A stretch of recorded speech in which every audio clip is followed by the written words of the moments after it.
Sa pangalawang araw ng giyera sa Iraq, pinayagan rin kami bisitahin ng mga nasalanta ng bombahan. Pero nag-iba na ang mga patakaran. Ngayon sinasakay kaming lahat sa mga bus at dadalhin lamang sa mga lugar kung saan nila gusto. Walang pwedeng kumalas sa Baghdad bus tour. Sa araw na ito, dinala ang media sa Al Mansur Hospital kung saan nakaratay ang mga sugatan. Bagamat malinaw na may mga sibilyang tinamaan dahil sa higpit ng mga regulasyon na ipinataw sa amin, hindi kami binigyan ng pagkakataong makihalo na maigi sa mga biktima. Kakaiba talaga ang coverage sa bansang ito. Ang bawat reporter ay binibigyan ng isang minder or sensor na man-to-man ang bantayan. Sasabihin kung ano ang pwede mong kunan at ano ang hindi. Ang minder namin si Jabar Hussein. Yes. Labi. Siya na rin ang translator, kaya't hindi mo alam kung ang mga translation niya ay may bahid na rin ng politika. Nang magsimula ang digmaan, lahat naming video, kailangan na rin panoorin muna ng sensor bago mapadala. Magastos din maging reporter dito. Kailangan mo magbayad ng halos $400 bawat araw sa Iraqi Information Ministry para sa kanilang press services. Babayaran mo na nga, didiktahan ka pa. Kaya't pag nagsishoot kami ng bombahan, patay ang aming mga ilaw sa kwarto para hindi kami makita. Ang mga reporter na hindi maingat gaya ng mga ito, kinukumpiska ang mga tape. Dalawa ang iingatan mo, hindi ka mapatakan ng bomba at hindi ka maputukan ng Iraqi government. Ano dong? Day 2 ng bombing. Nabubuang ka na ba? Panalo? Kulang eh, akala ko kagabi na eh. Minsan hindi maiwasang maapektuhan ka ng mga nangyayari sa paligid. Mahirap yata makipaglambingan sa anak mo na may suot kang helmet at flak jacket. Ano yung slogan yan? Good morning, Baghdad. It's just one more day.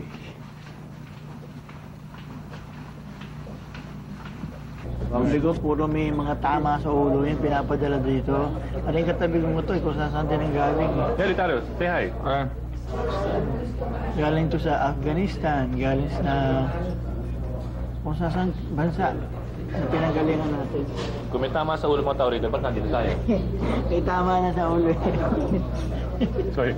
Kahit ang mga veterano, medyo erratic na ang behavior. Would you like to speak to Mr. Edlingo? Hang on, one minute.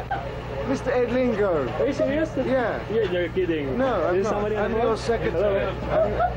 I'm his personal bloody secretary. Hello? Minsan nagpakilala ako sa Iraqi bilang isang Pilipino.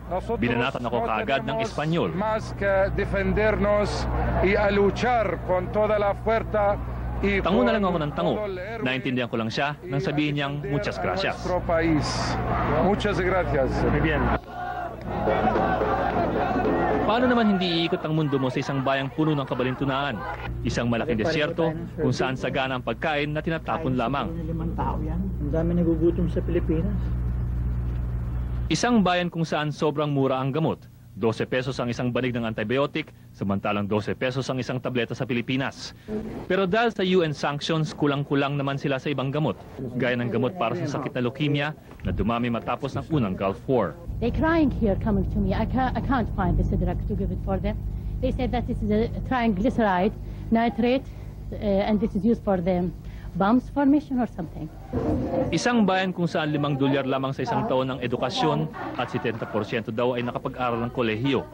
Pero ang 13 anyos ay humahawak ng Kalashnikov at naghuhukay ng bomb shelter sa loob ng kanyang bakuran. Isang bayang may tradisyon na maaaring makitira ang estranghero sa isang bahay nang hindi nagpapakilala ng hanggang 3 araw. We think maybe you need for something. And if we ask you from the first day or first night, maybe you have something you can't declare about or tell us about this. Pero ito rin ang bayang nakipagyera sa kapitbahay na Iran ng 8 taon na ikinamatay ng 1 milyong katao. Isang bayang punong-puno ng monumento at ang pinakamalaki sa lahat, ang monumento sa mga patay.